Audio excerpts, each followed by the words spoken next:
Yes, ma'am. Isang order nga na itong fried chicken nyo. Okay, ma'am, fried chicken. What else po? Saka isang spaghetti. Ay, sorry, ma'am, wala na po Wala kayo eh. spaghetti? Opo, bus na po Wala kang eh. spaghetti dito. Sorry po, ma'am. Sige, ano na lang. Isang ham and cheese. Ma'am, wala na rin po tayo for pizza. Laging pizza. Opo. Huwag na lang kami mag-order. O, magsarado na lang kaya kayo. Lahat na lang wala.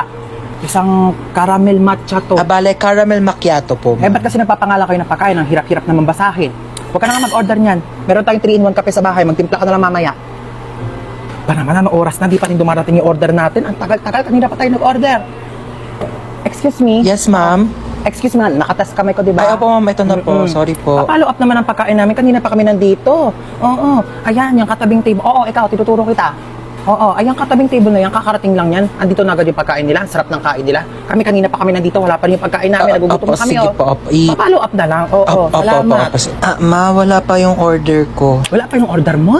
Teka nga, papalo up ko. Huwag na, ma. Ah, yes, ma'am. Asa na daw yung in-order ng anak ko na ano?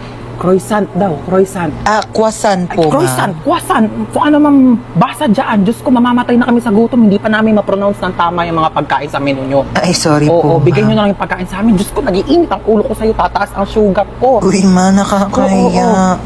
Sige na. Opo, ma'am, ito na po. Sorry po. Ano ba yung in-order mo? Caesar salad po. Cesar salad. Sino ba si Cesar? Bata-bata mo pa, puro kalalaki ha. Ay, hindi, ma. Yung mga order mo, magkano ang mahal-mahal, puro damo. Sana pinagpitas na lang kita ng mga damo dyan sa labas. Hindi ko naman alam na may lahi ka palang pambik. Kung mga pagkain nila dito, kamamahal. Tignan mo naman to, chichirya lang to.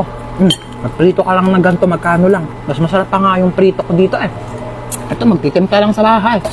Napakamahal, huwag na tayo babalik dito, di naman masarap yung pagkain nila.